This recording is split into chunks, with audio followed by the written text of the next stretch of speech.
내수 경기 침체 이후에 조금씩 좀 회복되나 싶었던 우리 경제였는데요. 하지만 복병이 나타났습니다. 여러분들도 잘 아시고 또 요즘에 참 조심조심 하실 메르스 여파인데요.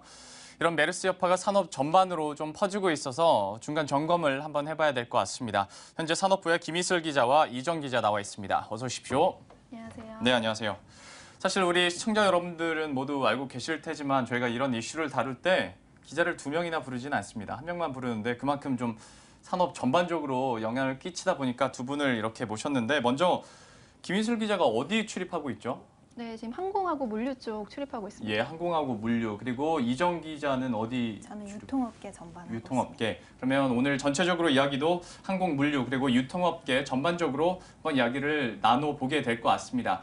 첫 번째 질문을 우리 김희슬 기자한테 한번 물어보도록 하겠습니다. 아무래도 메르스가 터지고 나서 물론 건강에 대한 뉴스도 참 많이 나왔지만 이와 함께 참 여행객들도 많이 줄어들 것이다. 특히 뭐 중국인 관광객 얘기도 많이 나왔는데 실제로 뭐 얼마나 많이 줄고 있는지 수치상으로 설명을 좀 해주시죠. 네, 메르스를 우려해서 한국 여행을 외면하는 관광객이 크게 늘었습니다. 한국관광공사에 따르면 19일 기준 총 12만 5,150명이 메르스를 사유로 방한 예약을 취소한 것으로 나타났습니다. 오늘 나온 공식 자료인데요. 7, 8월 여행 예약 취소가 빗발치면서 이를 통한 인바운드 여행업계 손실액만 1,085억 원에 달할 것으로 집계되고 있습니다. 최근에는 눈에 띄는 변화도 생겼습니다. 6월 초만 해도 중화권 지역에서 방한 취소 비중이 98%를 차지할 정도로 절대적이었는데 지난주를 기점으로 중화권은 15%로 대폭 줄고 일본 등 기타 아시아 지역 비중이 80%를 넘어섰습니다.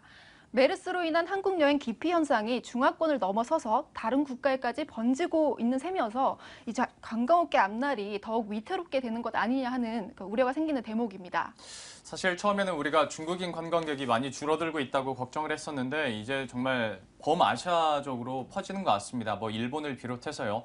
전체적으로 좀 여행을 아무래도 좀 꺼리게 되겠죠. 그런데 물론 여행객이 줄었다는 건 그만큼 비행기 표가 많이 취소됐다는 얘기 아니겠습니까? 아무래도 항공업계 쪽에서도 좀 타격이 있을 수밖에 없겠네요. 네, 맞습니다. 오늘 오전에 대한상공회의소, 서울상공회의소의 그 회장단 간담회가 열렸는데요. 여기 참석한 지창훈 대한항공 사장은 메르스 사태로 인한 타격이 그 세월호나 사스 때보다 훨씬 심각하다고 말을 했습니다.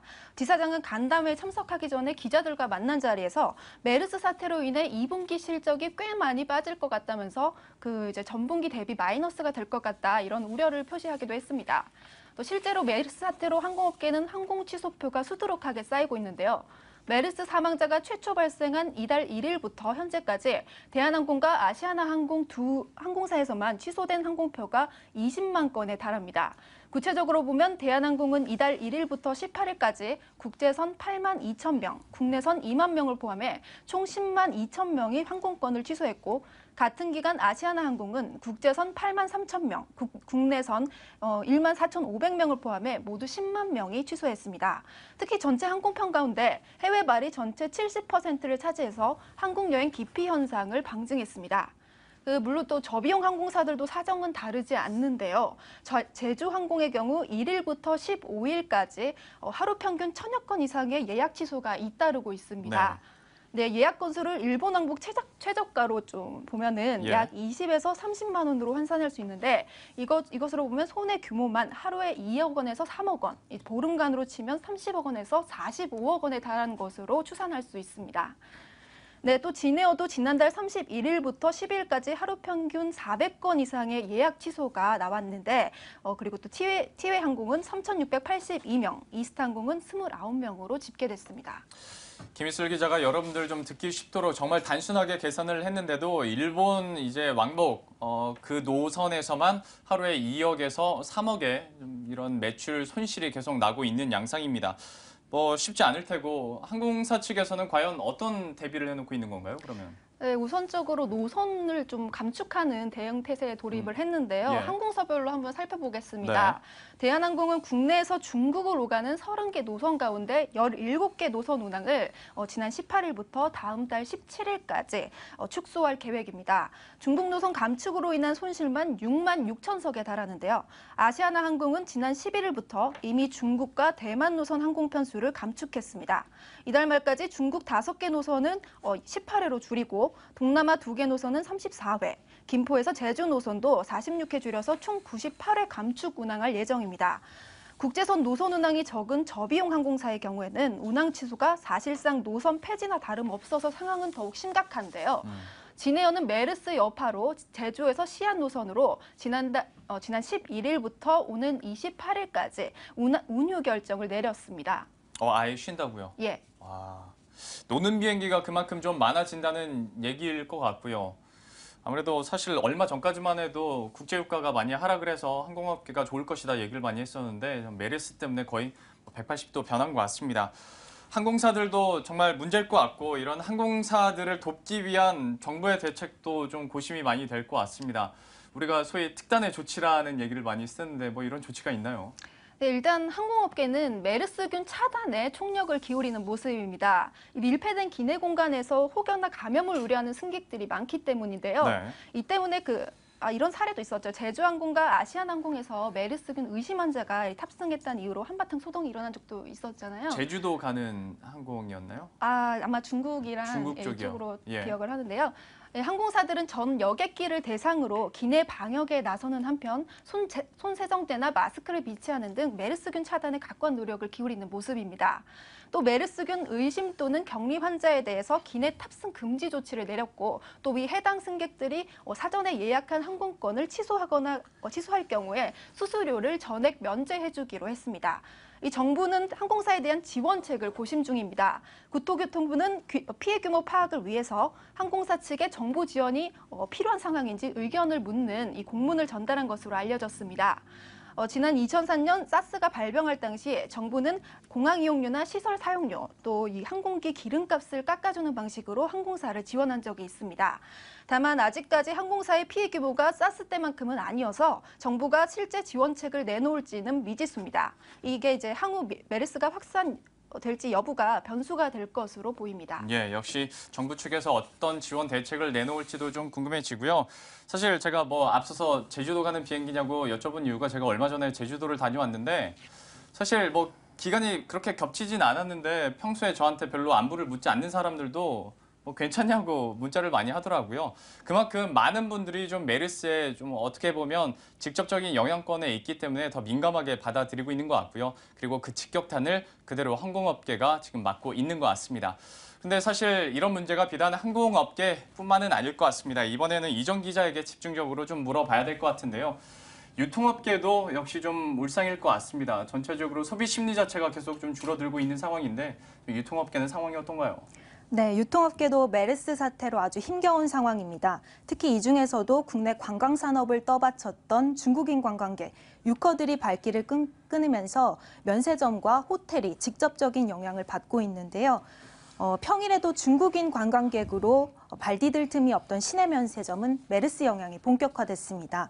이달 첫째 주까지만 해도 매출 증가폭이 줄었을 뿐 신장세는 이어졌는데요. 둘째 주 들어서 메르스 발병 이후 처음으로 매출 역신장을 기록했습니다.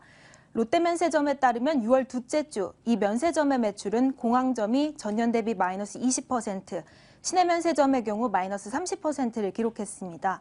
6월 첫째 주까지 5%대 신장률을 기록한 것에 비하면 매출 감소가 급격해진 건데요. 첫째 주까지만 해도 기존에 입국한 중국인 고객들로 인해 매출 증가세가 유지됐지만 둘째 주 들어서부터는 방한 일정이 대규모로 취소되면서 매출이 감소했습니다. 방한 취소객의 규모는 빠르게 증가하고 있어서 매출에 더 큰 영향이 있을 것으로 보입니다. 신라면세점 같은 경우에는 구체적인 매출 감소폭 공개를 거부했는데요. 하지만 외국인 방한 취소 규모가 커져서 매출도 급감한 것으로 알려졌습니다. 네. 업계에서는 신라면세점의 지난주 매출 감소폭도 수십 %에 달할 것으로 보고 있습니다. 또 롯데호텔과 호텔신라, 신세계 웨스틴, 조선호텔 등도 적게는 10%에서 많게는 50% 이상 예약 취소가 늘어난 것으로 파악이 됐습니다. 예. 대형마트와 백화점의 경우에는 매출 타격이 더 심각한데요. 메르스 감염에 대한 우려가 커지면서 내외국인할 것 없이 시민들이 백화점이나 마트를 찾는 발길을 끊었기 때문입니다. 백화점과 마트업계에 따르면 메르스 발생 초기인 이달 초 롯데, 신세계, 현대 등 백화점 3사의 매출이 지난해 같은 기간과 비교해서 적게는 5%에서 많게는 15%까지 줄었습니다. 같은 기간 이마트와 롯데마트 매출이 각각 9.8%, 14.7% 급감했고 특히 메르스 발생 지역이었던 경기도 수원과 평택 지역의 대형마트에서는 매출이 20% 가까이 급감했습니다. 전체적으로 유통업계도 어려운 건 사실인 것 같습니다. 그런데 정말 메르스로 어려움을 겪고 계신 분들에게는 너무 죄송한 말씀이긴 합니다만은 이 메르스 여파 때문에 좀 수혜를 보고 있는 유통업계도 있다고 들었는데요. 이 부분도 함께 좀 정리를 해주시겠어요? 네, 위생용품과 건강기능식품 업계가 그렇습니다. 개인 위생과 면역력 증강에 대한 중요성이 대두되면서 관련 제품의 주문이 늘고 있는 건데요. 특히 가짜 백수 파문으로 신뢰도가 추락하면서 한때 판매가 주춤했던 건강기능식품은 메르스 감염에 대한 불안감이 커지면서 판매 회복세를 보이고 있습니다. 대형마트의 온라인몰과 인터넷 오픈마켓들도 매출 성장세입니다. 이달 들어 이마트, 롯데마트, 홈플러스 등 대형마트 온라인 쇼핑몰의 매출액이 50% 이상 급증을 했고요. 지마켓과 옥션, 11번가 등 오픈마켓의 식품과 생필품의 판매량도 적게는 20%에서 많게는 70% 가까이 늘었습니다. 메르스 감염 우려 때문에 외출을 꺼리는 소비자들이 마트나 백화점에 직접 나가서 장을 보는 대신 PC나 모바일을 통해서 쇼핑을 대체하는 영향으로 분석됩니다. 여러분들도 많이 예상을 하셨을 겁니다. 위생 관련 용품에 대해서는 역시 어느 정도 수혜주로 증시에서도 계속 좀 부각이 되고 있는 양상이고요. 그리고 여러분들도 많이 하시겠지만 인터넷을 통한 쇼핑도 요즘에 직접 가는 게 좀 꺼림직하니까요. 인터넷으로 많이 시키시는 것 같은데요. 이와 함께 또 그러니까 하나하나 이렇게 따져보면 유통업계에서 힘드니까 인터넷 쇼핑으로 시키고요. 인터넷 쇼핑으로 시키다 보면 자연스럽게 택배 물량이 늘어나는 것도 당연지사인 것 같습니다. 택배에 대해서 좀 물동량이 많다는 점은 제가 며칠 전에 또 김희슬 기자의 리포트 봤던 것 같은데 구체적으로 다시 한번 설명을 좀 해주시죠. 네, 제가 현장을 다녀왔는데요. 지금 택배 현장은 1년 중 가장 바쁘다는 명절 때를 방불케 합니다. 물론 하지만 국가적 불행으로 이제 생긴 일인 만큼 조용하게 업무가 처리되는 모습인데요. 네. 오히려 예상치 못하게 불어난 물동량을 처리하느라 정신이 없었습니다. 메르스 때문에 온라인 쇼핑 수요가 급증하면서 택배 물동량이 지난해 대비 50% 가까이 치솟았기 때문입니다. 이달 1일부터 중순까지 전년 대비 택배사별 배송 물량 변화를 살펴봤더니 CJ 대한통운은 20%, 한진은 27%, 현대는 45% 등 평균 30% 가까이 증가했습니다. 지난달과 비교해봐도 최대 20% 늘었는데 가정의 달로 어린이날과 어버이날에 있어서 5월이 제2의 성수기란 점을 감안하면 눈에 띄는 증가추입니다. 전체적으로 유통업계 그리고 배달 업체들도 좀 아주 바쁠 상황이 되는 건데 사실 바쁘다고 해서 정말 어떤 국가적인 재앙 때문에 이러는 거기 때문에 웃을 수는 없을 것 같습니다. 좀 이런 사태에 대해서 과연 택배 회사들이 현재 어떤 대응 방안을 갖고 있을지도 많이 좀 궁금해지는데요. 마지막으로 정리를 좀 해주시죠. 네, 지금 현장의 택배업계 종사자들에게는 말 못할 고충도 생겼습니다. 제가 다녀온 한 택배 물류센터를 보면은 배송 상자가 지난달과 비교해서 800만 상자나 늘었습니다. 이 때문에 배송 분류 작업도 평소보다 1시간가량 작업이 늦춰지고 있었는데요. 이러다 보니까 택배 기사들의 경우 하루 처리 물량이 평소 200개에서 400개로 2배가량 늘어서 연일 초과 근무를 해야 하는 상황이었습니다. 여기서 신선식품이나 당일 배송 상품 등 이렇게 빠르게 배송을 해야 하는 상품이 먼저 배송되면서 나머지 후순위로 밀리는 배송 상품에 대한 고객들의 민원도 생겼습니다. 또 메르스 감염을 우려하는 일부 고객들의 경우에는 이 택배 기사들의 대면 접촉을 꺼리기도 했습니다. 예. 전체적으로 좀 쉽지 않은 상황입니다. 그래서 좀 대응책에 대해서도 택배업계들이 많이 고심을 하고 있는 것 같은데요. 어서 근본적인 이유가 없어져야겠죠. 메르스 여파가 어서 하루빨리 좀 해결이 됐으면 좋겠습니다. 지금까지 산업부의 김희슬 기자, 이정 기자와 함께했습니다. 고맙습니다.